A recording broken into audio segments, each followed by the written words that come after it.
անգամ եւս ողջունել ձեզ այստեղ եւ ուրախ եմ ողջունել մեկ անգամ եւս հատկապես երբ ունենում ենք, այսինքն իմ համար այդ ողջունելը շատ ավելի կարևոր է դառնում, երբ մենք կարողանում ենք ձեր դատին ներկայացնել մեր դրսի հյուրերից մեկին, որը տվյալ դեպքում Verena von Beckeratն է, որը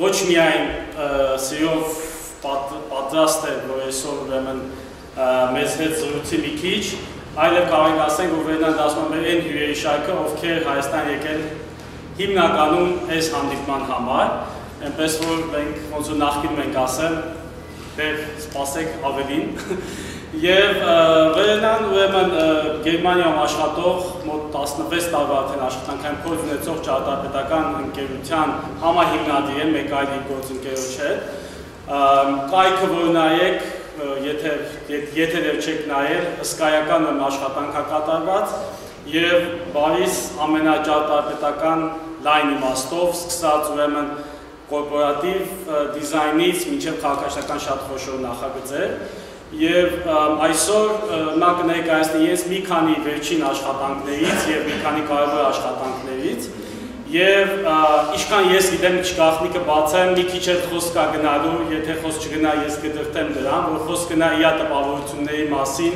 Հայաստանում, որտեղ արդեն մեկ շաբաթ 10 օր է ինչ Հայաստանում։ Այսքանը ես ավելի շատ չեմ երկարացնի, մեկ անգամ եւս չգիտեմ ներողություն հայցեմ թե ինչ որ հանդիպումը լինելու է անգլերեն, որտեղ այս ամեն ինչի կազմակերպումը մեզ համար բավականին ծանր է եւ մենք որոշել ենք գոնե հայերենի բնականաբար անգլերենի եւ ռուսերենի դեպքում չապահովենք թարգմանություն, մնացածի դեպքում փորձում ենք խնդիրը ինչ-որ մի կերպ լուծել։ Նաեւ ես քանի որ վերջում ենթադրում եմ որ ավարտը բավականին հետաքրքիր լինելու եւ պետք չի այդ ժամանակ ես ինչ-որ մանր հարցերով ձեզ շեղեմ տպավորություններից, տեղեկացնեմ որ մեր հաջորդ հանդիպումը որը ներկայացնենք 2 շաբաթ հետո մեր հյուրն Ռիչարդ Լևայն անունով ամերիկացի ճարտարապետը Հայաստանում գտնվելու այդ ժամանակ հանրային տարածքների վերաբերյալ շատ խորը եւ լայն ընդգրկում ունեցող ուսումնասիրություն անելու 85%-ով նաեւ հաջորդ 5 շաբթի մենք ունենանք արտահերթ մի ճարտարապետական հանդիպում, որի մասին Տաթևիկը ձեզ անպայման տեղյակ կպահի, դա ուրեմն երկու եղբայրներ Աստանայի ճարտարապետների միության նախագահն եւ Ղազախստանի ճարտարապետների միության նախագահ, երկու եղբայրներ, ովքեր ճարտարապետ են, իրենց հետ ունենք շատ նախնական համաձայնություն, որ իրանք ներկայացնում են իրենց աշխատանքները։ Այնպես որ մենք ձեզ առանձին տեղյակ կպահենք եւ առաջիկա 1-2 շաբաթը բավականին ակտիվ ալնելու ճարտարապետների միությունում տեղի ունենալու միջազգային ճարտարապետների միությունների միջազգային ասոցիացիայի հավաքը ցուցահանդես եւ այլն ֆրանսիան լիքը բաներ այստեղ տեղի ունենալու եւ նաեւ ուտոպիանան նորից հանրային տարածքների վերաբերյալ շատ մեծ ցուցահանդեսներ կազմակերպելու որ Facebook-ի մեր էջին հետևեք այդ ամենի մասին տեղյակ կլինեք։ Այսքանը շատ խոսեցի, Verena, stage is yours. Thank you. I'm very happy to be here and thank you for your presence. I'm here in Armenia for 14 days. I'm visiting my friend Henriette, who's sitting behind, and she's the director of UNICEF in Armenia. And I was really planning to visit her since a few months, so she's here since 1 year. And of course it's nice to be, as an architect, to be engaged, to meet colleagues, to see the city and to travel. And so I'm very happy that Zarat took me already around and showed me the city, and we went, I think, for 1 day. He spent 1 day with me. And we also traveled to eastern Turkey, western Armenia, so I think I have first insights into Armenia and into Yerevan. I changed a little bit my plan because after I've seen a few things, with my lecture, I didn't want just to show projects we did and we realized, but I would like to tell you a little bit about the way we work, the way we conceptualize projects, also failures and things that didn't come out the way we wanted it to. And on the other hand, I would like to talk a little bit about the role of the architect that, from my point of view, has changed in the last years, and I think for the younger generation, of course the younger than I am, us as well, but the next generation, it will be very important to be aware of these changes, and it can also be a great chance to, in a way, to re-identify the profession within society, and this is a little bit I want to talk about. From, of course, my point of view and from my practice, the view of my practice in Berlin. So, I was born in Hamburg, and I moved to Berlin for architectural studies. Before I studied in Paris and in Hamburg again, more or less social studies and history of art, but then I changed to architecture. So I graduated quite late because I needed some time before. I graduated when I was 29. I got my son, so it took some time until we founded our office in 1996. And we were 3 partners. We all knew each other from school, and before we started with doing competitions and so on, but the real foundation of our office is 1996. We won a European competition. I don't know if you know that. It's a European-wide competition for young architects, and it was the first one was in 89-90, and we won the first one for Germany, for the Berlin section. So that was at the end of my studies. During my studies, I worked with several architecture offices in Berlin, in Hamburg, and Munich as an intern, but then afterwards we started our own practice. We started with 2 partners. One is left, the other one turned to be a photographer, and many of the pictures you will see from our projects are taken by Andrew Alberts, who is not with us anymore since 2008. So I think I will start, and I will talk. There's a mix of smaller and bigger projects. It's not the size of the projects I'm interested in. It's more or less the idea, the concept, and the way the project approaches social issues and society, and you will see how this works with public space, housing, and the field of cultural exhibition design and so on. So I will start with the first pictures. I have a lot of pictures. Not every picture will stay a long time, so sometimes it's. I want to start with a very small project. It's a gallery of a friend of ours, and this is a typical Berlin Gründerzeit building. Of course, you don't see the building, you only see the entrance. This used to be a shop, and you also see that in Berlin, because of the war, many Gründerzeit buildings have no decorations anymore. What you can see is the entrance, a window. You can also see the small window where they used to put coal in the basements. And you see the ceramic tiles which mark the next layer of the 1950s because there was no decoration left. So behind this window there's a gallery. And this friend asked us to help her to, in a way, to develop the space. And then we looked at it and we saw that, do we have a pointer? We realized that there was this facade, and there was a first space, and then a second space that is a little bit higher, and then a third space that is, again, higher because it used to be the space where what is it? When they had coaches with horses. The person who was in charge of the coaches, he would live in the small space over the waste room. And then, when she rented the space, the owner told her that this second staircase would be empty. So she was asking if she could use this staircase as well, because this was a kind of service staircase. And when we analyzed this by drawing the whole space, we found out that there's a crucial part where the two main spaces touch each other. So we proposed a very small project to her, and this is the steps. And we did them, we folded them from thin metal sheet, and we wanted it to be like a sheet of paper folded, and when it's put at its position that you wouldn't see anything. You would just have a kind of cleared and refined way of relationship. So this is how it looks like. You almost don't see it.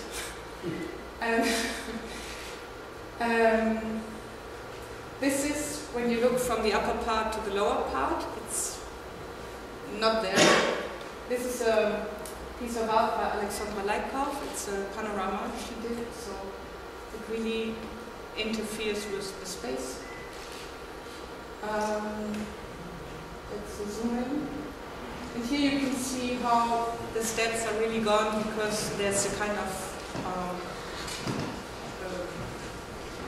furniture to show sculptures. And this is the opening of the gallery when there was one installation, and this was an artist who was shooting ceramic pigeons, and the installation was all the small pieces. So this is the additional staircase she got when she rented the gallery. It's a very nice gallery. The next project, again, is a project where we did something that we call architecture, and that is placed within another space. This is a building by Swiss architect Peter Merkli. It's on the Novartis campus in Basel. And this is a new part of Basel that is gated because it's a pharmaceutical, what's the English word for pharmaceutical? Yeah, pharmaceutical. It's a huge firm, and they commissioned Lampugnani to do a master plan, and he did an urban master plan, but this urbanity is not, you cannot go there. It's not, you're not able to go there. Anyway, it's a kind of closed urban situation. There are cafes, restaurants, and so on, and they commissioned quite a lot of architects. Also Peter Merkli, and this is one of the main buildings. And they wanted a visitor center in the, on the ground level. And we were asked by an agency, they are specialized on exhibition design, and they wanted to collaborate with us on, because they didn't feel secure in a way, I don't know why. So you can see, the letters are an artwork by Johnny Herzog, the architect. And we analyzed the space, and the problematic thing was that the building was not there. We had to start to plan our project in 2004, but it was not finished until 2006. So it was a really weird situation to find something in the building of a colleague, and the building is not there. And then we decided to have a kind of family of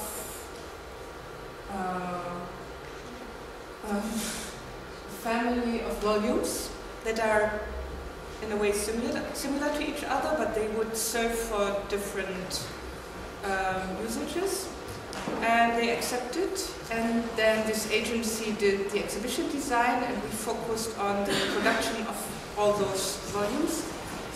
And I can show you some pictures. So now I show you the main entrance hall of the Peter Merkli building, and you see the counter that is from our office, counter where, and then this is the prototyping of 2 to 2 meter showcases. And our approach was that every volume should not only offer like information, media, and so on, but also a kind of comfort, like seating, and so on. And here you can see a prototype of a 2 to 2 meter showcase, and there is a bench with So you can sit next to the showcase. So we wanted it to be a foyer that also serves for information, inner and outer information for scientists, but it's not an exhibition. It's also an exhibition, but not only an exhibition. The prototyping was made in Babelsberg, in Potsdam, where they have those huge movie studios, the very famous studios. So this is when it was finished. And you see some standing showcases and horizontal showcases, and also benches for a small cinema, and a wardrobe, and again the counter. And the interesting thing is that in the end they decided that they wouldn't accept the exhibition design, but they wanted to keep the furniture. So now there is some furniture, there's no exhibition anymore. And Peter Merkli and the CEO of Novartis decided that it should be empty, that they wouldn't need a visitor center. But this is a very strange story. We worked on this for 2 years, 2004 until 2006.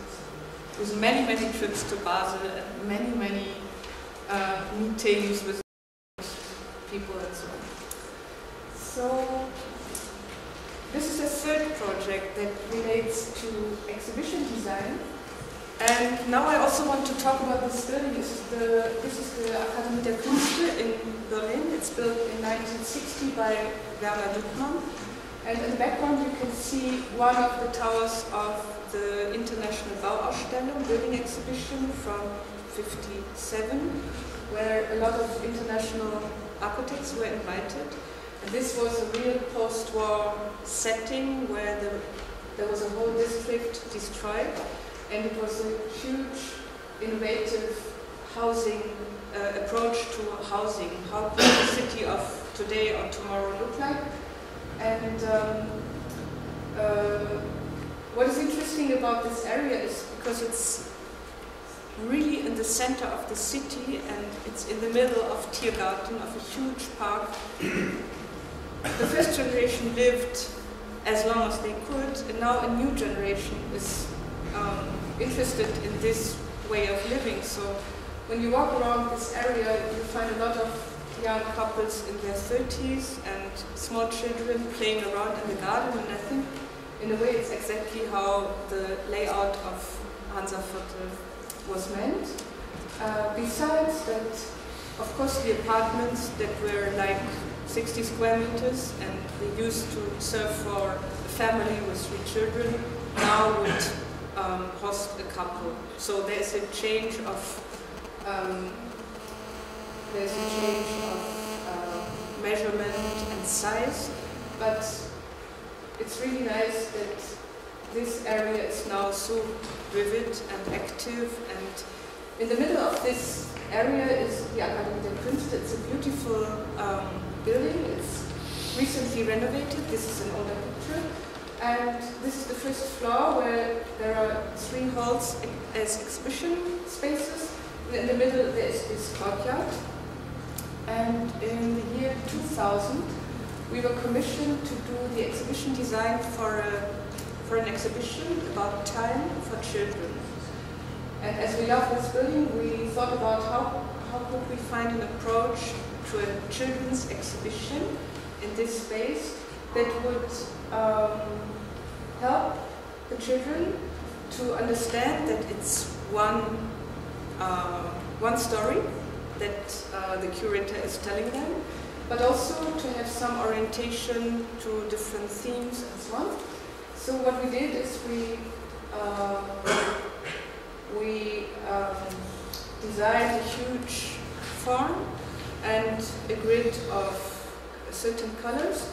And what you see in the middle is the courtyard. We also wanted certain plants, bamboo plants that really grow quickly, so that also the idea of time could be seen during the period of the exhibition, but this was not realized.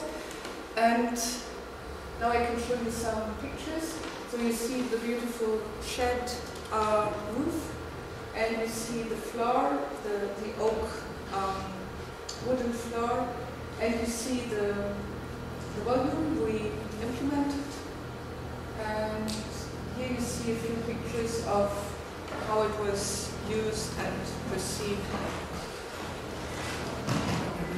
I like this picture because it really shows how the colors work together in space. So here you can see how the building is conceptualized. You see the part that I showed a minute ago is on the right side. Then on the left side, the higher building is studios for artists and accommodation and also club rooms and so on. And the third one, the shaped one, is the auditorium. And since it's renovated, it's again a really nice place to have conferences, and they also do architectural conferences. There was a really interesting conference in May about brutalism, and they invited a lot of international scientists and architects and theorists, and it was all about brutalism in architecture. And this picture I took at the Venice Biennale because it was part of the contribution of Rem Koolhaas this year, who was focusing on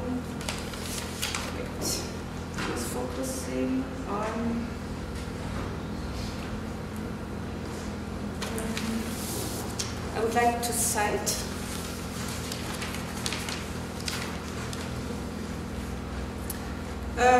he said the work of municipal architecture departments from 5 countries in Europe in the 1960s and 70s is celebrated here. 15 masterpieces of post-war architecture created by anonymous bureaucrats. So Werner Düttmann was also the head, the Baumeister of Berlin at that time. So he was working as an architect, but he was also in charge of the development of Berlin.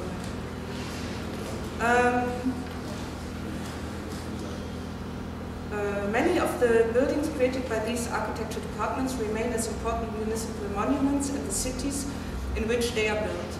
Omar's installation hints at 2 aspects of the common, because common ground was the headline by David Chipperfield. First, the enduring power of these buildings as public architecture created without compromise and backed by coherent and optimistic social vision. Second, they remind us of an alternative mode of practice where architecture is in service of civil society. This period may have passed in Europe, but this installation is a timely reminder that left-leaning governments and architects may have created some of the continent's most significant modern buildings.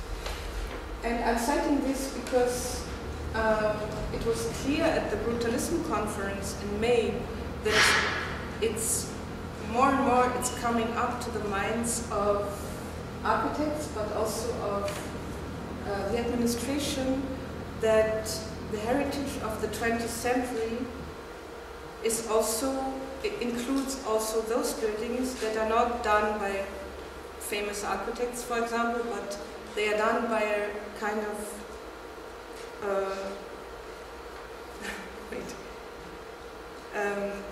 in the service of civic society. So they are meant to serve the public. And later we will see that there are some other examples where we can discuss what this means, and of course not every building of this time is a good building, but I found it worth to talk about this because in your country there are also examples of this period, and I think it could be interesting to look at them more closely and to try to find out in which way they were meant to serve civic society and what they could mean to us today, if they could mean something or if they don't mean anything. So this is again the space of Rem Koolhaas. You see those different buildings. Of course, when he's showing those examples, he's always questioning himself, what is the role of the architect, what's my role, why I did so many buildings like the CCTV tower and so on. And there's this discussion about star architecture and like the Bilbao symptom and so on. And of course, he's one of the architects who promoted this thinking a lot. So now he's going one step back, and I have the feeling that after the crisis in 2008, architecture is really something that should be rethought, and that all of us should be encouraged to rethink our duties and our empathies.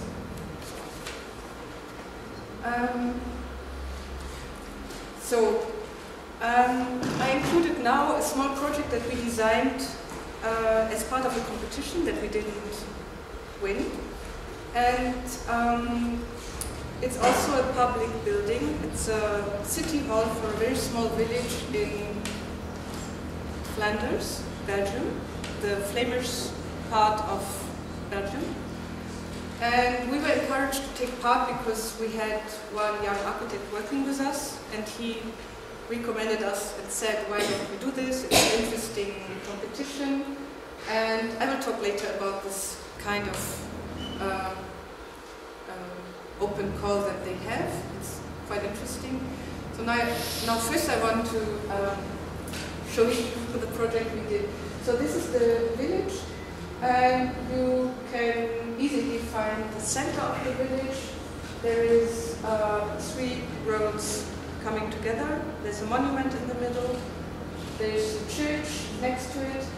And you see 2 grey buildings. One of them, the below one, is the existing city hall, and the one above is the extension that we proposed. This is the village center, and to the right you see the existing city hall, and to the left the building that will be demolished to build a new extension. So this was the site from the back. It didn't look really nice, but we found out that there was a huge parking space in the back of this site, which goes from one street to the other one. And we thought that maybe mothers with small children would like to come with the car, because public transport is not always available in the countryside. So we thought that the building should have 2 entrances, one official entrance and a second one for people who come with the car, and that this should not be the back side but another entrance. So I'm only showing the 2 sections that I really like. I don't show you the floor plans, because for this aspect it's not so interesting. What we did is we included the new building into the road, the main road, and also we went down with the building to the back, like the walls of the neighboring sites. And this is the other section. With this section you can see that we included courtyards, and it's really put between 2 walls.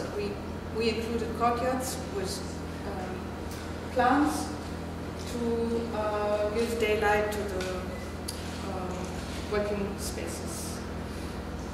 And this is how the administration works, or worked. And we saw that they had a lot of paper and computers and plants and pictures of their children. And at daylight they were working with artificial light. So we thought that this should be done in a better way. And this is one of the renderings we did. I'm only showing one, because the staircase is quite important. We included the signage for orientation at the staircase, and also we tried to make the building really transparent, so that you have daylight everywhere, that you have nice meeting spaces and so on.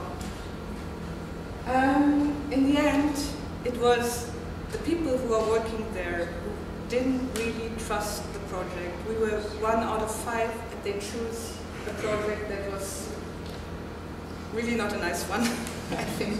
So what we learned out of this is that you can do whatever you want if you want to make the world a little bit better, but if you don't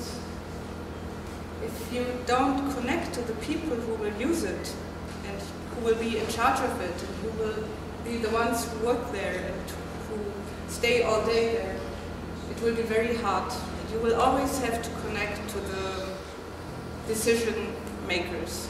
But our goal is, of course, to connect with the people who want to live there, to work there, and who spend their day there. So this is like, what is it? Eine Lektion, Election? This is something we learned out of this project. Though it is one of our favorite competition contributions. This is the back side, and you see how we put additional parking spaces for disabled people, and how we put another ramp in addition to the staircase in order to make all spaces accessible.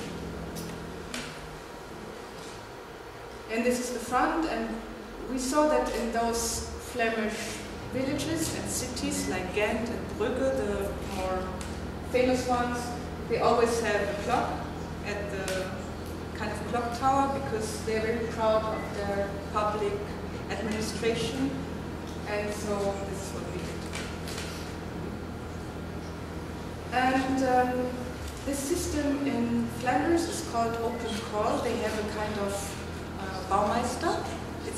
He's only in charge of the Flemish part of Belgium, and it's quite an interesting system because all the small villages and cities, they would, if they have something they want to do, they would ask him for consultants, and he would, every, I don't know, 6 months or 12 months, he would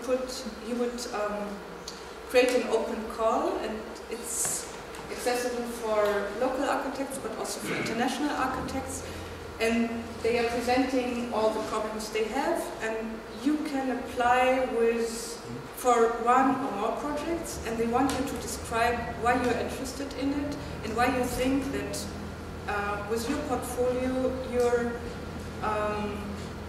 you could be a good partner for them. So it's a very nice, a very democratic way of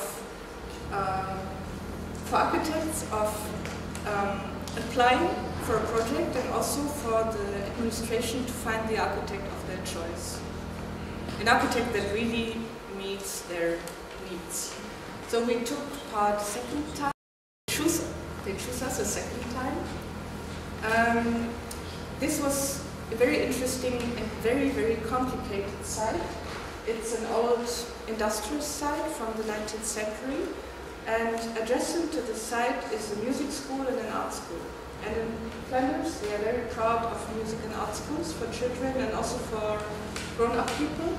And the children, for example, would, on I think Wednesdays or so, they would spend their afternoon either at an art school or at a music school. And this is public and it doesn't cost, and it's a public service. So this is the site, and you see how dense. It's an industrial city, a little bit bigger than the other one, also in Flanders. And you see those beautiful shed halls, and you can see the dense, the high density. You can see the workers' houses, the small houses at the edge below. And the art school is outside of the picture, but they wanted to develop the site. They wanted lofts, commercial use, but also creative activities, and also an extension for the art school and for the music school. So it was something between urban design, architecture, and consultants, because they also wanted us to make a plan how we would consult the city for the next 5 years. And I have chosen this project because it shows how complex architecture can be. So it's not only to design a building, but it's to understand the heritage, to understand the urban structure, to decide whether the two schools should extend in a new building or in an old building, and also to balance commercial and public use, and also to show how you would lead the process of consultation. So it was really a very, very complex project. This is how the shed hall, one of the shed halls used to look like. It was a stockings fabric, so we did stockings, textile. And I'm only showing the renderings just to give you an idea what our approach was. The approach was to save the shed halls because we found them absolutely beautiful.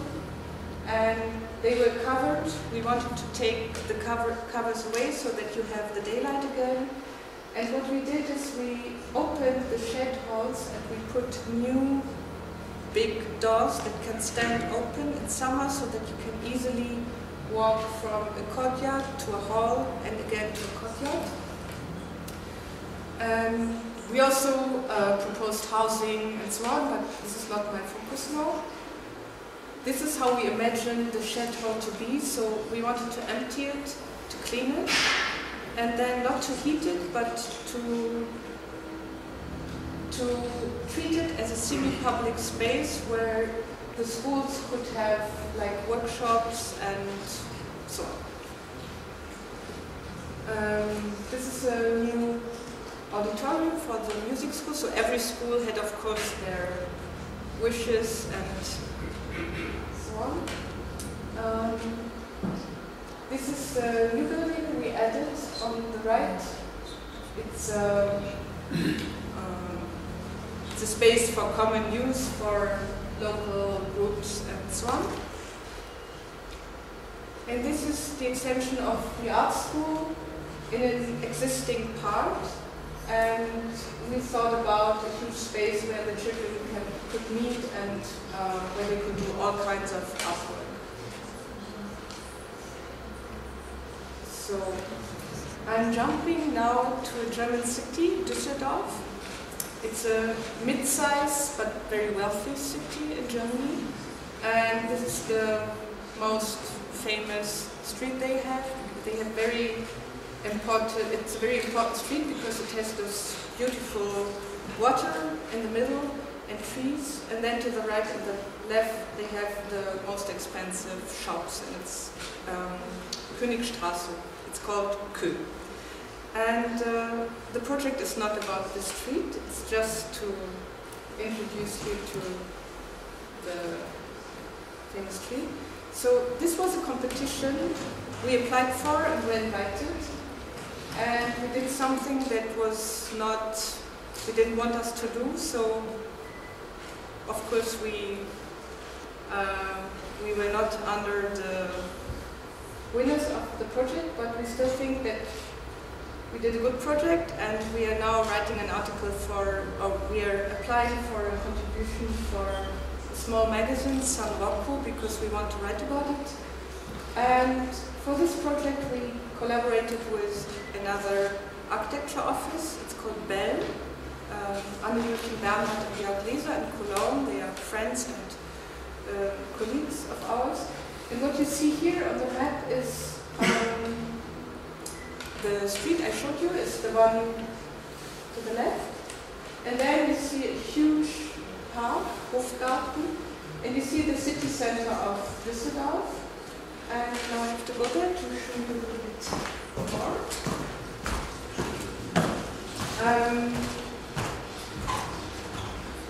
This is the city center. It had been destroyed during World War II, and there were some major new buildings built in the end of the 1950s and beginning of the 60s. It's the Thyssen high-rise building.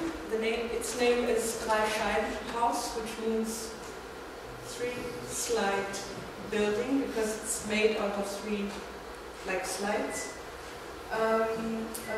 There's a theater, it's a Schauspielhaus here, and this is a square that is until now was not used, and we had another competition for that one. It was an investors competition. Daniel Lubiskin won, and he will do this building, this shape. And the competition we were taking part in was how to organize this part of the city. And what they wanted is more space for housing. And they also wanted to get rid of this Y-shaped street. It's a street that is higher than the normal level, and it's like a bridge.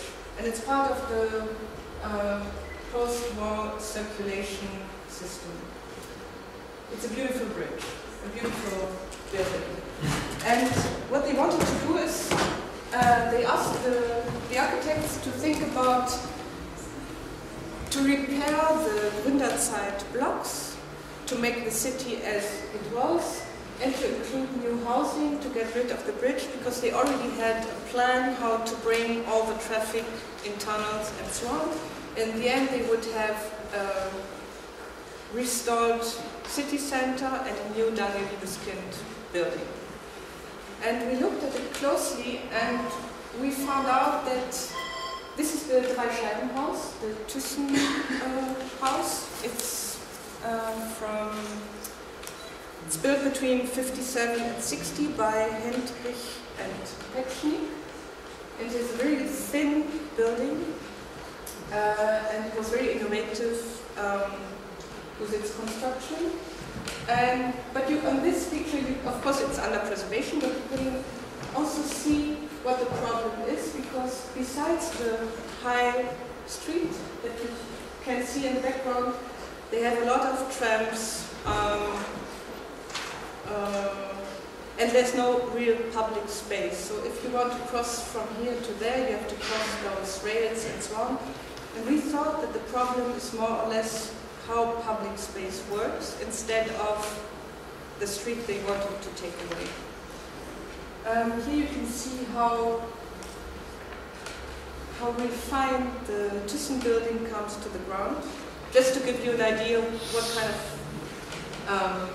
building I'm talking about.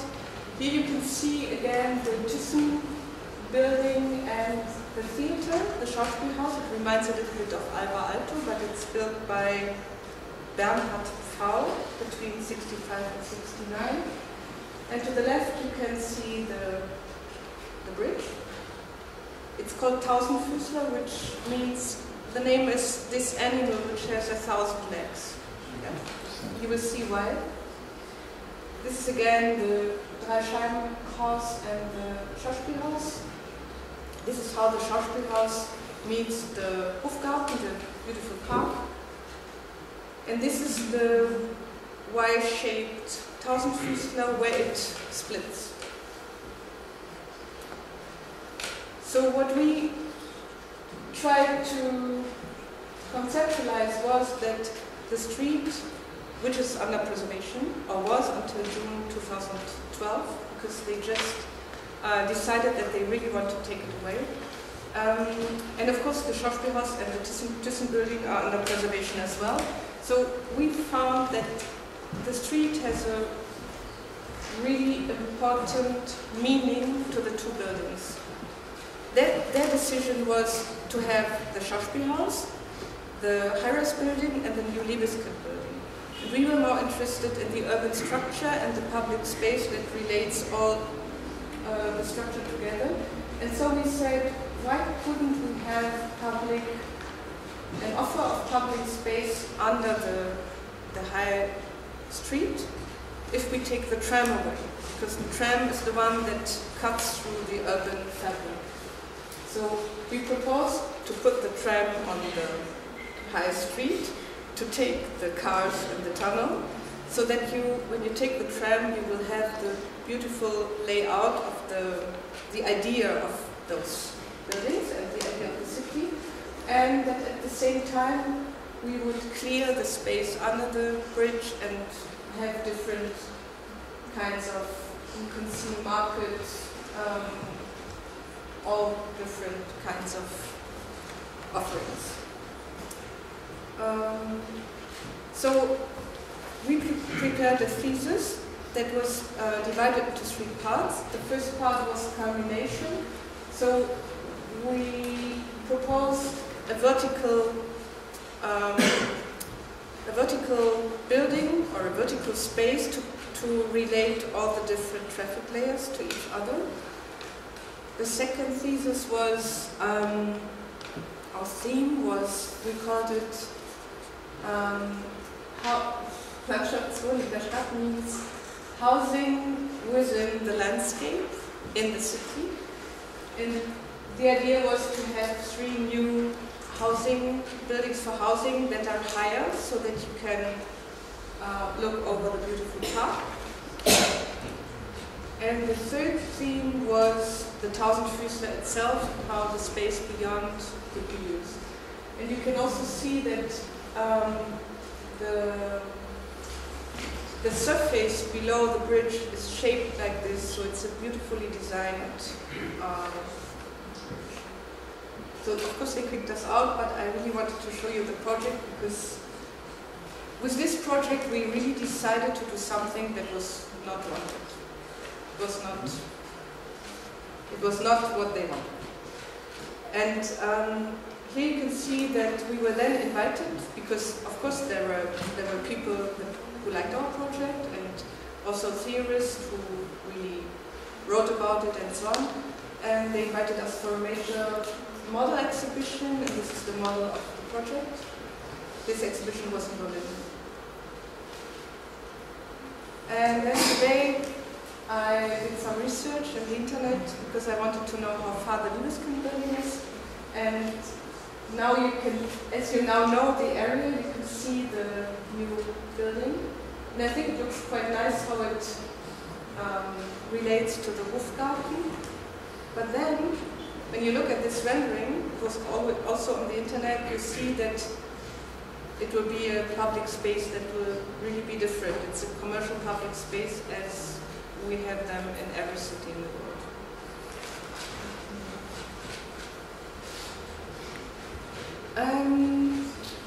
I now jump to the city center of Berlin. I don't really want to talk about Berlin, only that this is one of the last voids in the city center. You see Potsdamer Platz, and this void is made by old train stations because Berlin had those Kopfbahnhöfe, we call them, so like Vienna stations around the city center. So you have those spaces that lead into the city, and this is one of the last ones that will be transformed into a park, urban park. And this is a housing project I want to show you, which is also a personal project because we developed it ourselves and we asked friends and family to take part in it. And it's a builder-owner collective, so we really built this house together. And it's an apartment building, and when we were looking for a site, we found this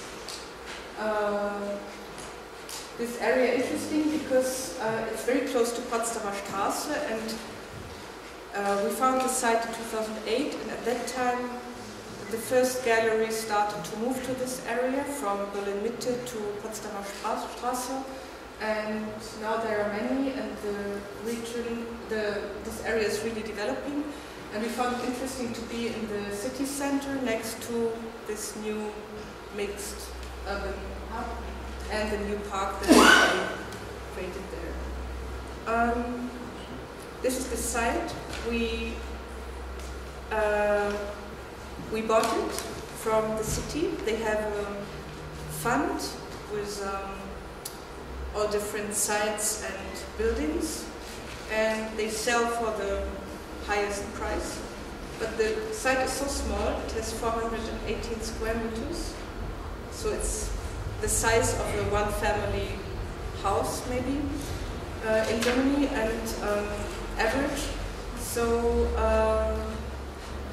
and there were not so much interest for this area in 2008, and so we managed to bid and to buy this site. What's interesting is that here is a wall. This is taken behind us is a wall, and the wall is the border to the boundary to the park. It will be taken away, and why is the site empty? The street has, on one side it has the wall, on the other side it had like car manufactories and other temporary usages, because this street was meant to be the access to a motorway, a city motorway, Autobahn, that was never realized. So there's some strange sites in Berlin that were kept with the city because they wanted to build something for travel. What we did is, my partner Tim and me, for a few years we did some research on housing, and we also built another apartment building for a client, and we did some smaller one-family houses, and we are really interested in how space, how lighting and space would interfere in housing, and how you can open the space that you don't have like a bedroom, a master bedroom, a bedroom for the children, a living, and so on, but open the space that it would be flexible enough to be adapted to a new family or to a new kind of usage, or that you can, where you live, that you can also work. So before we bought the site, we did some research on on the idea of the split level. And what we found out is that with the split level we would manage to have different sizes of apartments without weakening the concept of the building. And we worked on this, and here you can see this is already the building we built. It has two parts, a left part and a right part, and you see how we managed to have apartments on 2 levels, on 3 levels, and on 4 levels. So when we asked our friends and family and so on, we could offer different kinds of apartments in different sizes. In the end, most of the apartments are something like 90 square meters, but we found out that it could also be larger space or smaller spaces. So this is how the apartments and the idea of the building work together. And this is, I think, 2 pictures from the construction site, and it was really adventurous to do this building, and because our engineer did a lot of work how to manage those different levels, because at that time, of course, we already knew how big the apartments would be, and as everyone was building the house with us together, some of them had some special wishes, so there's a kind of system behind, but we also did some changes. So it was a little bit complicated, and also the firms, the companies that were working on the site sometimes had difficulties to understand where they are. For example, the electricians, who did very good plans, but they were not used to think spatially, they were used to think in one level. Then of course we adapted this idea to the ground, so you can see to the left a very small garden. You can see below an opening so that you can access the garden from the street. It's like a courtyard. And we also have on the right side, when you look from the street up, we have a small studio space. And there's an artist who rented it 2 months ago, so she has a studio there now. She has 2 levels. One level a little bit higher than the street and another one below. And then we see storage space. We have no garage because we think that if you live in the middle of the city, you should take your bike. And this is the facade. What is interesting here is to the right you see the small studio space, to the left the entrance, the first entrance, because there's a second one into the building. And you can see how the balconies are a little bit different. And this is because one half of the building goes in this direction and the other one in this direction. So that the space to the street has the same level, but the balcony always does a step following the spatial idea of the apartment. You will see it when we go inside. This is the back. We changed light gray and dark gray so that the apartment that is dark in the front is light in the garden and so on. This is an apartment on 3 levels, so you see here, this family has the kitchen here and stairs to the garden. They go up here, they have where the parents sleep, they have living. This is a kind of wardrobe, and this is the bathroom. And on the right side you see where the apartment is situated. And this is the 3rd level, so this stays, and there are the 2 rooms for the 2 children they have. So this is 1, 2, 3.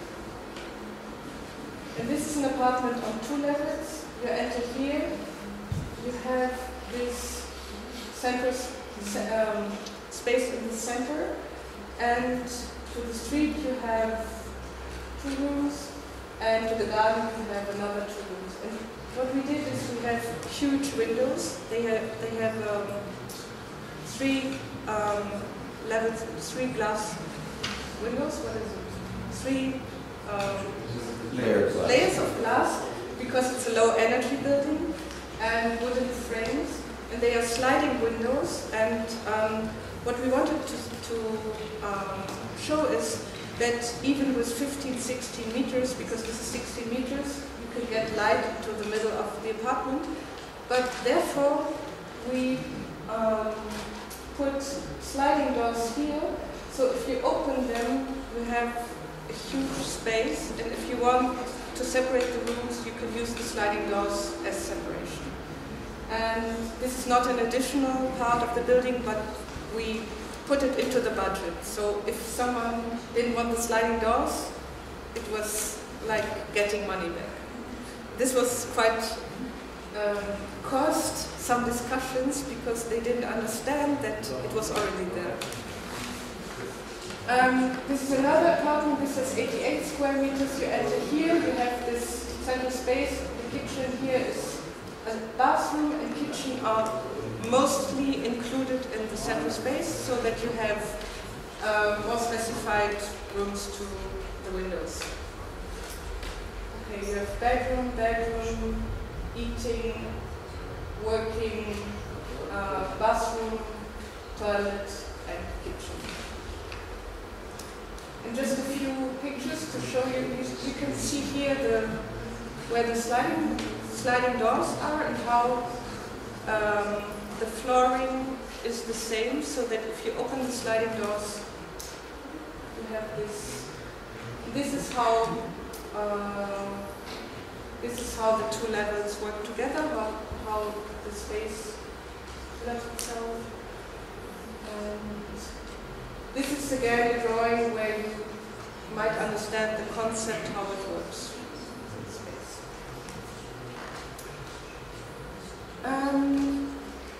Builder-owner collectives are very popular in Berlin since a few years. So this is the 2nd one we are doing, and this is a little bit different. We are collaborating with another architecture office. There are 3 partners, and they will all be part of the project. So they decided they would like to collaborate, and they wanted our experience. So now we're collaborating on this project. And this is a group. They meet every 2 weeks since 1.5 or 2 years from the beginning. Most of them have children at the same age, and they are really discussing every issue of the project. So, of course, we are backing with the architectural concept, but they are really discussing if they would have a terrace for common use, if they would have a guest apartment, if they would have a space for all together so that they could have workshops or working space and so on. So it's really nice to follow their decisions.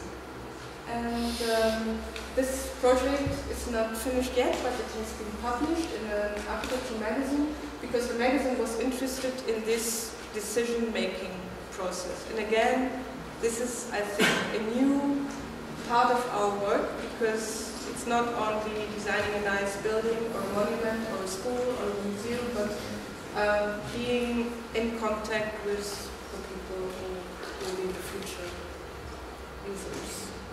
So this is, I have no other plans, so I had to take this. It's not an article, it's a supplement. So it's a supplement to a magazine. And here you see the building is, it has a lower standard, so they don't get flooring, but we put the concrete surface with the heating is included in the flooring, and they don't get finish. So we have 2 centimeters to the doors, and everyone who wants to put wooden flooring can do it later. So they all decided to have a lower standard and also a lower price, but they're very happy, and they say they will take carpet, they will put the carpet, and they like it like this. And they also have a concrete ceiling.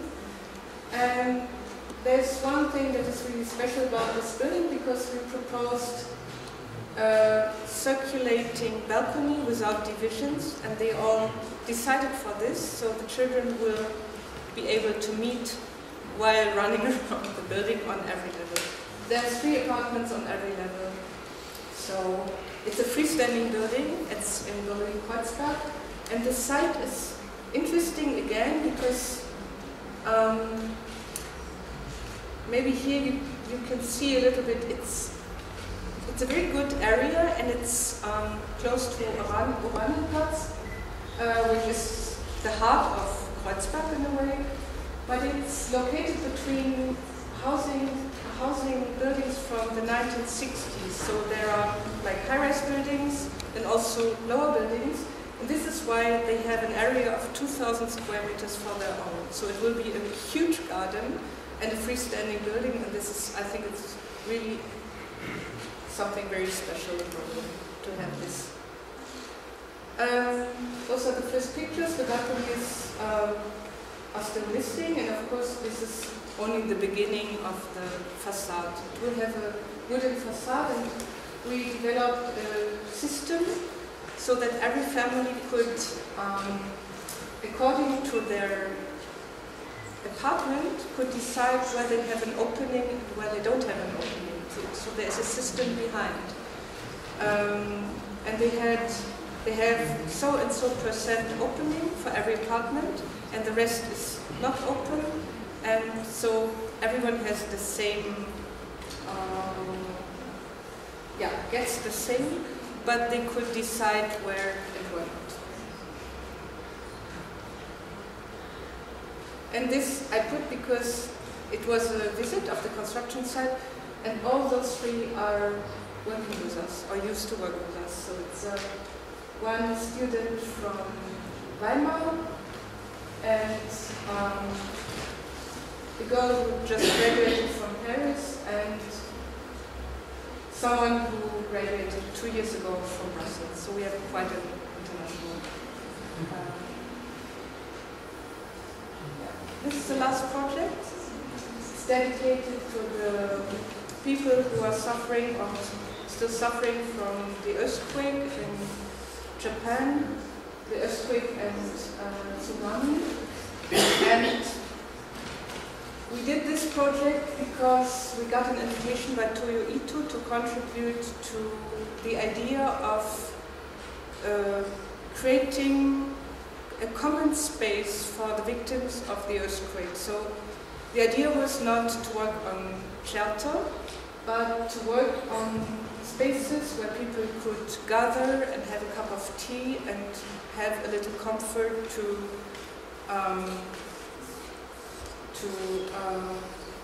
get in contact with each other. And we developed a small project for this, and this is the ground plan, and this is like, I see,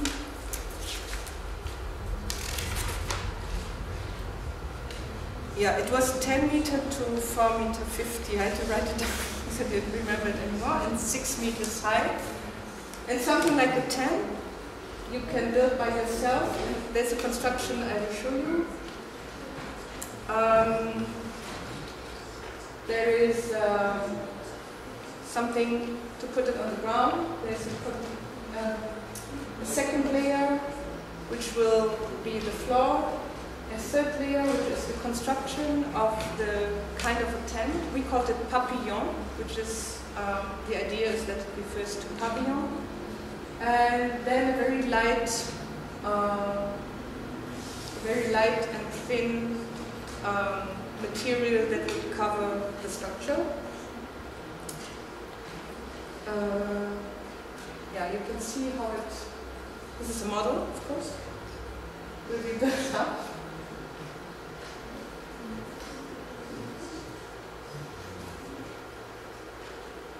Yeah, that's it. Thank you.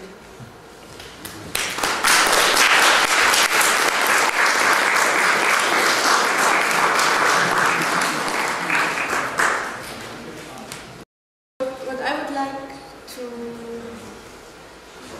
to propose is that if there are any questions, or if you wish to discuss one project or another one, or any issue you are working on, would be nice to, yeah, have some more time to talk.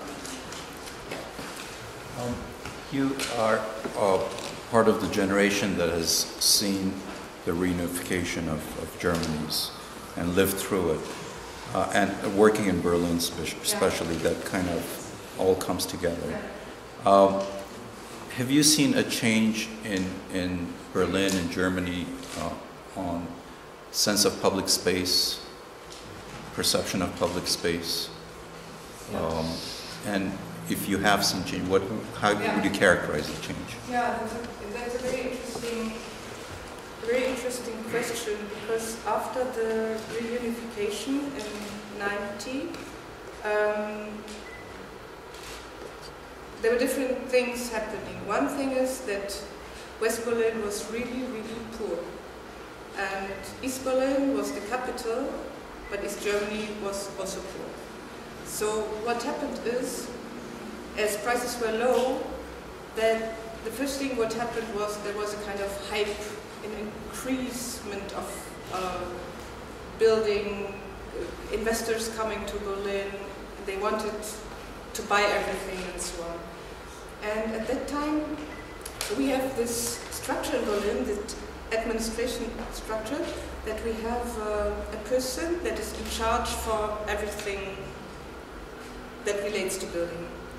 And in the 1990s, there was a person who was very much in discussion, and not everyone liked him. And for example, he excluded in a way my generation, because I graduated in 1990 and I was not able to take part before, I would say, the beginning of 2000. But he did a hard job, because what he did is he had in a way to bring together those clients and what there was in Berlin. And what he did is he commissioned a master plan. In fact, he commissioned two master plans, one for the western part and one for the eastern part. And in the eastern part, the idea was mainly to regain the block structure that was gone because of East German urban planning. There was no, the idea was to regain where it would be possible the block structure of the Gründerzeit, Berlin. And in the western part, it was still there, but there they focused on object structure ideas. So they tried to find out which is a building that could be developed, which is a building that should be renewed, which is a building that could be taken away, because there was so much pressure on Berlin.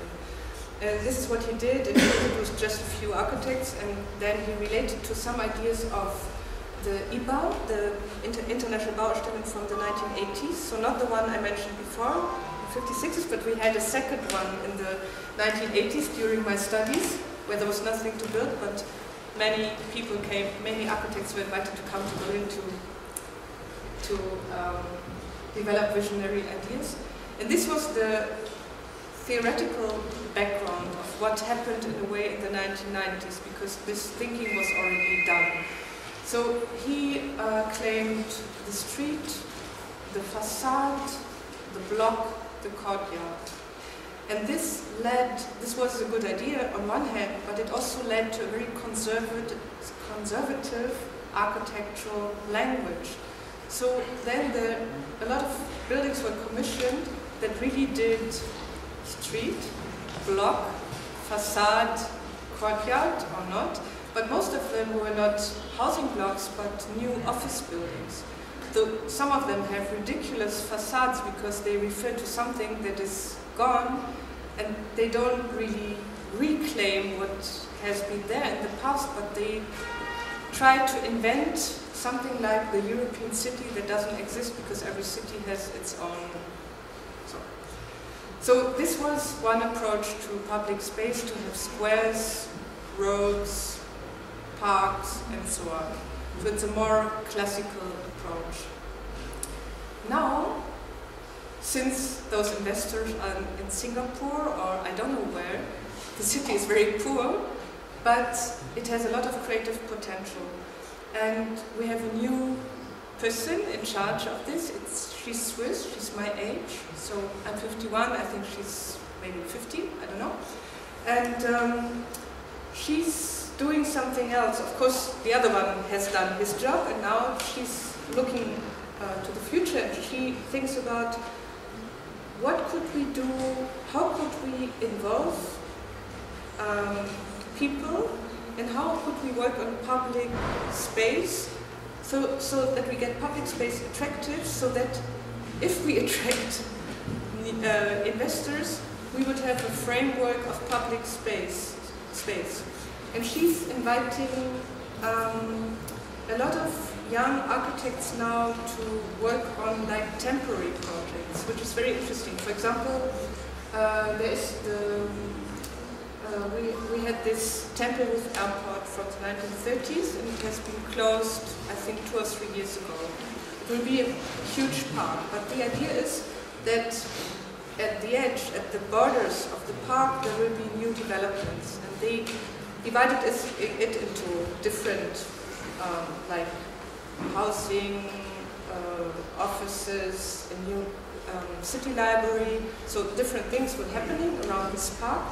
And to activate the park, which is not there, and of course the city has no money to build a huge park like this, there's urban gardening, there is temporary exhibitions, there is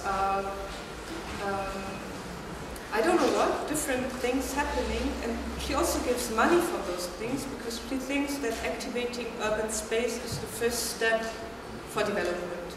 So I have tried to explain 2 different concepts. One is more or less related to the 1990s, the other one to today. Yeah. In Yerevan, the use of public space is one of the most exceptional things I've ever seen in the city, because I have the feeling that public space is really used by people. There's so many people around, so many people within the city, and also so many offers of staying in public space that I find it really interesting, also encouraging. So for my work, it's encouraging. More questions? You mentioned about a person in charge of everything concerning building structures in Berlin. What is the decision-making process there? I mean, what is the limitation of the responsibilities or powers of the person who has, and what's the role of the society in decision-making? Yeah, that's also a very interesting question. We are involved in a project. If I could have done a whole lecture on this project, this would be only about decision-making. It's a very complex thing. So decision-making usually is done this way, that Berlin is divided into districts, and until a certain level, the districts can decide by themselves. Whenever a new building structure would touch the whole city in a way, because it is very big, because it's very important, because whatever reason, they have a list of the reasons, they have to present it in a commission.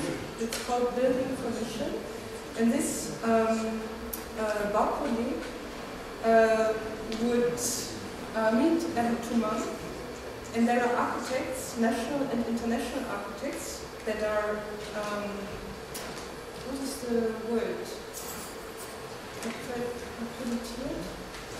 are chosen for 3 years, and then there would be new ones, and so certain projects or urban developments are presented in this Baukolleg, and they would try to bring people together, like the district, the architect, the client.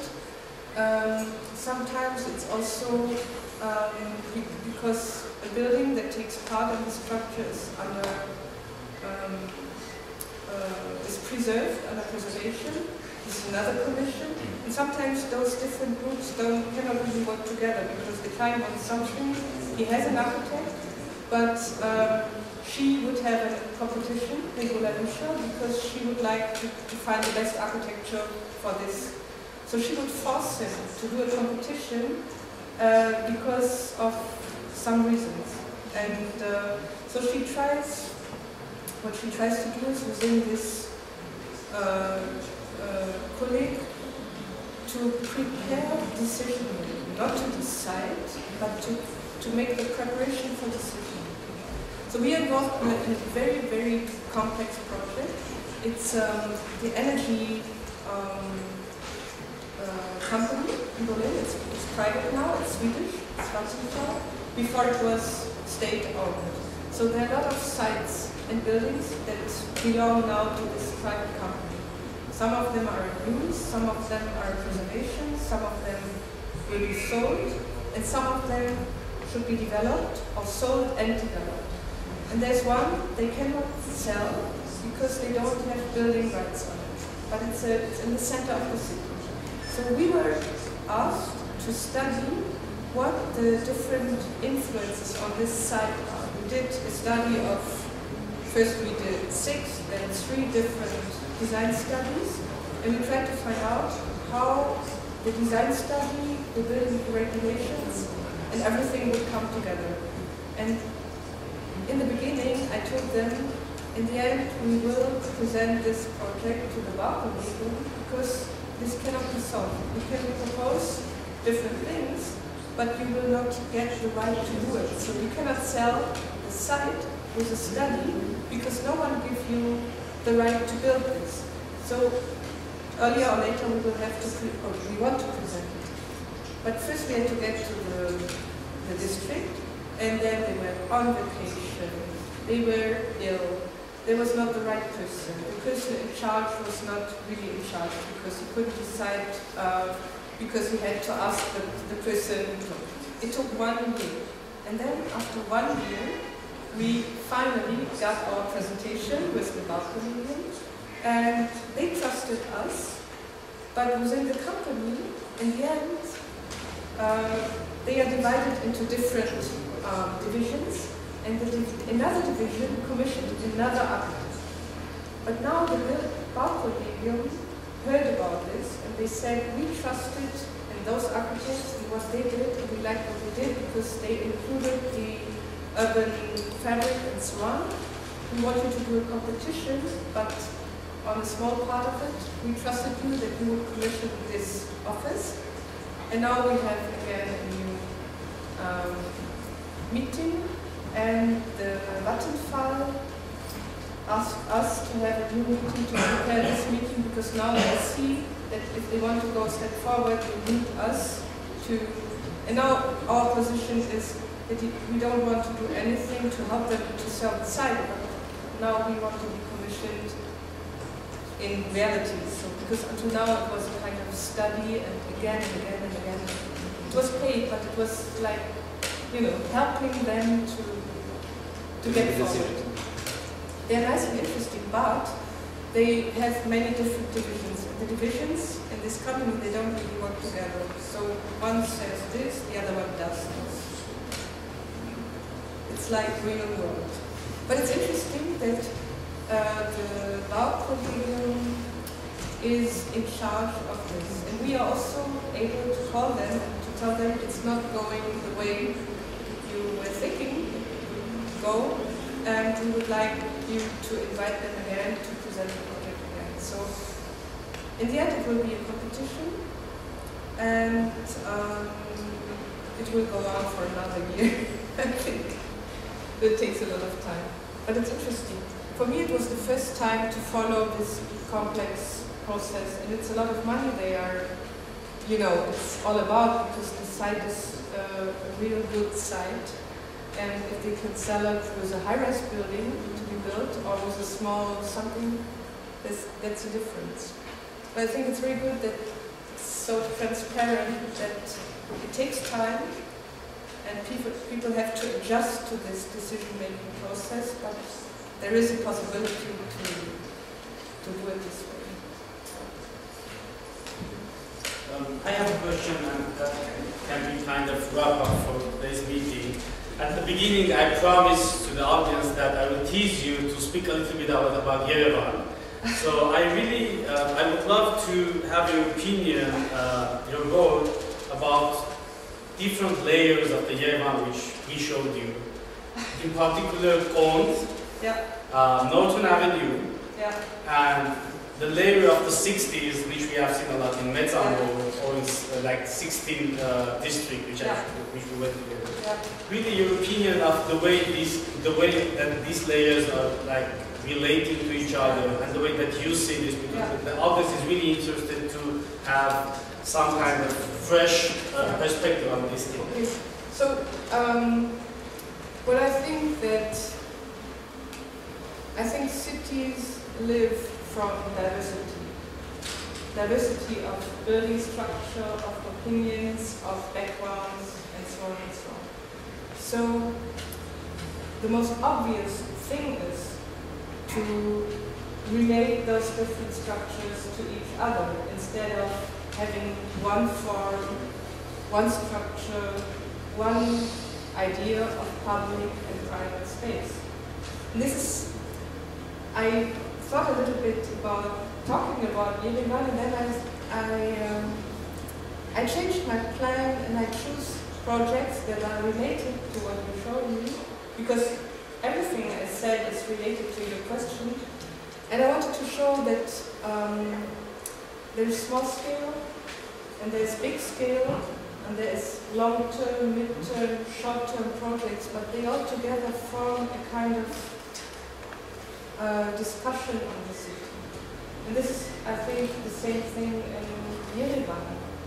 I was really excited about when you led me through Kont, and it's such a small scale, but I think this scale is very important for a city like Yerevan, because it brings you back to the ground. It brings your feet back to the ground. That's where we come from. And I read a story that before they had they didn't mention Kont, but they mentioned how Yerevan used to look like. They had buildings with flat roofs, and people used to sleep on the roofs. And that in the morning there would be those silhouettes of, you didn't tell me the story, I read it by myself. So there would be the silhouettes of people standing up and starting their day, and they would in a way live and sleep on the roofs. And I found this really exciting because I think it's part of our lives, and if Kont will be a perfect place to live, or if it could be, or some parts of it could be transformed to any other use, like a half-open air museum or whatever. I don't know. There could be many thoughts about what this structure could be, but I think there's enough place. So why should it be taken away? it's part of it. There's not so much of the old city, so why should it be taken away? I think it's a really important small-scale structure that tells us something about history. But as we said when we were talking about the cinema, the open hall of Moscow cinema, I think one thing is to preserve a structure, and the next step is what could it be in the future. So I think those two questions are really linked to each other. It's not only that we should keep everything, there are also structures like we could get rid of it then when it's fine that because we want something new, and I don't know, but I think we should not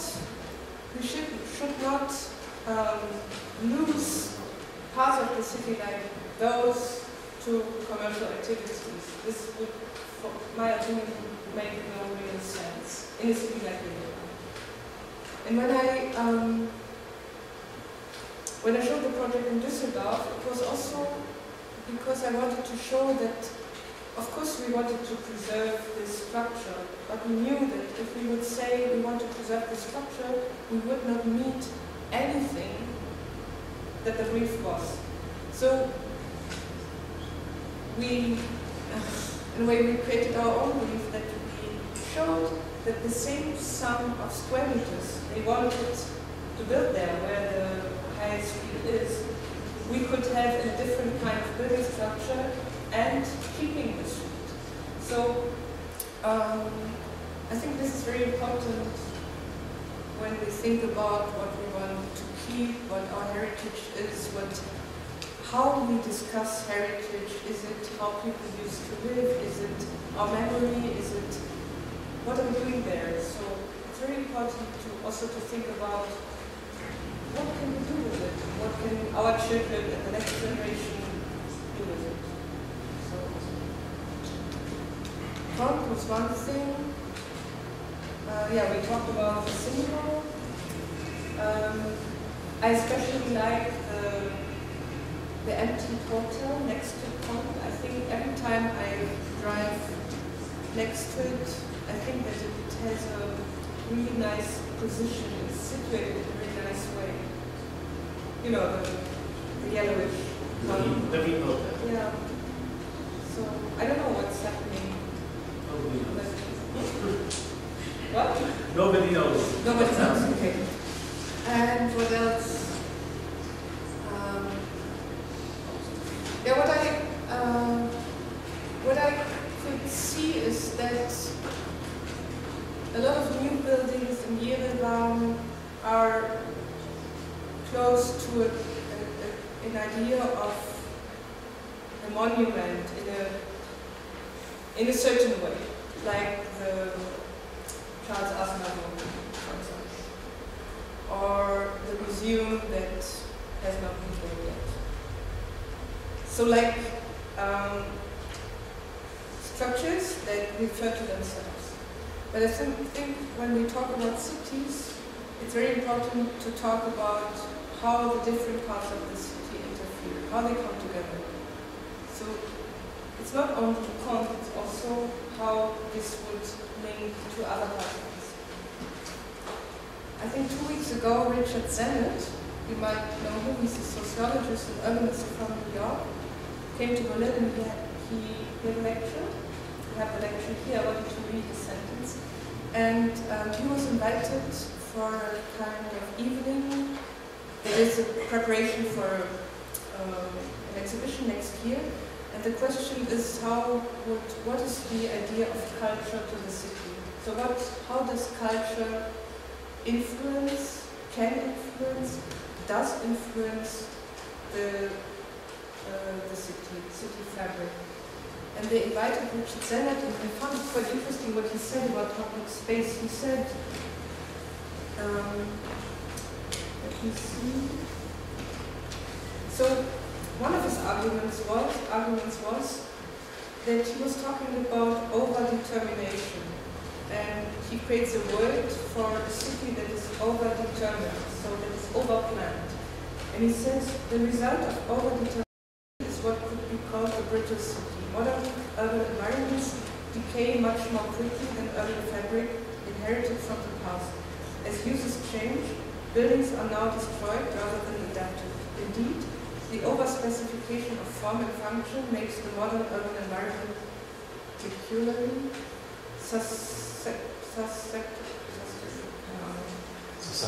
susceptible to decay.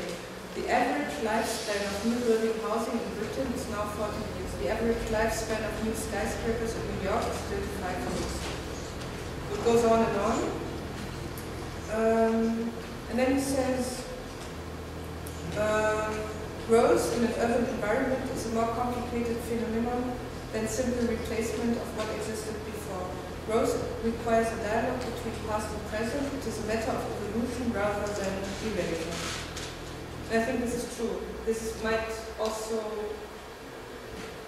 a little bit touch the question. So then he says this principle is as true socially as it is architecturally.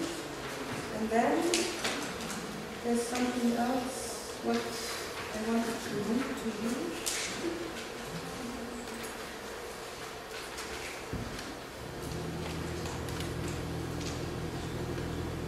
Yeah, that's interesting. Ecologists like Stephen Gould draw our attention to an important distinction in the natural world between boundaries and borders. And now he makes a definition. He tries to define the difference between boundaries and borders. A boundary is an edge where things end. A border is an edge where different groups interact. In natural ecologies, borders are the places where organisms become more interactive due to the meeting of different species or physical conditions. And so on and so on. The border is a limited space. He compares the border as an active space, limited active space to, for example, a medieval wall where markets used to be, and so on and so on. And this is it.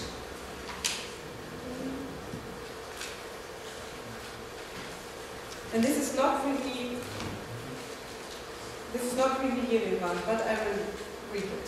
Today's city, which is big, filled with migrants and ethnic diversities, this is not the French English, Yerevan, a city in which people belong to many different kinds of community at the same time. They belong to one, mostly. Through their work, families, consumption habits, and leisure pursuits. For cities like London and New York becoming global in scale, the problem of citizen participation is how people can feel connected to others who necessarily they cannot know. Democratic space means creating a forum for these strangers to interact. I'm sorry, but this is a text I got which is not lectured, so it's a draft text. So anyway, the question of, I put it together, of how to combine present and past, and what to take from the past leading to the future, like for example, and how to accept diversity and openness in the cities. I think very important when we talk about those things that we were asking for. I would say Northern Avenue is closed. Following this definition. And I think that the new Liebeskind building in Düsseldorf is also a closed system because it creates a certain commercial public space, but it's closed, it's not connected. So this is why I wanted to show projects that in a way are not, they still have something open because they are not built or not finished, or they interact with people, or I don't know. So, but I don't know if I no? Thank you for sharing your experience. It was really interesting. come here and understand. So it was, thank you for sharing your experience.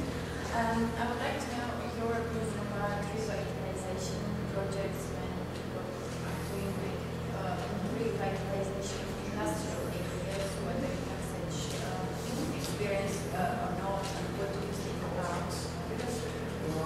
Yeah, I think they are not following this type of USSR and a lot of spaces, industrial areas that are partly used or partly not. And I was thinking about an idea how to make these areas serve public This is exactly why I choose to show you the data of the project, one of the letters, because then you have this industrial, this industrial structure. And I choose this by traveling through Ireland, I saw a lot of, through Armenia, I saw a lot of construction. And I think there are two ways of dealing with it. Taking them away, or some of them, you don't want to keep everything. But who pays for it? This seems to be a problem that state owned. They always pay for taking it away, and also it could cause environmental problems to take it away. Because if you take it away, there might be more problems resulting in just taking this problem. And so one thing is, how can you take certain structures away and be nice to the environment? It costs money, so people would really have to invest in it. The state would have to invest in it. You will also try to do that. And the other interesting thing is to see how you could reuse the structure. Like, you could also invest in it, because one idea you would need to take that away, but then we looked at it, we went there, we thought, what if we get this beautiful daytime when we have this shed or it could be so interesting. And yeah, I think maybe with each structure it would be a different decision, because it's also the community that would have to decide whether there's a need for the schools, housing, library, museum.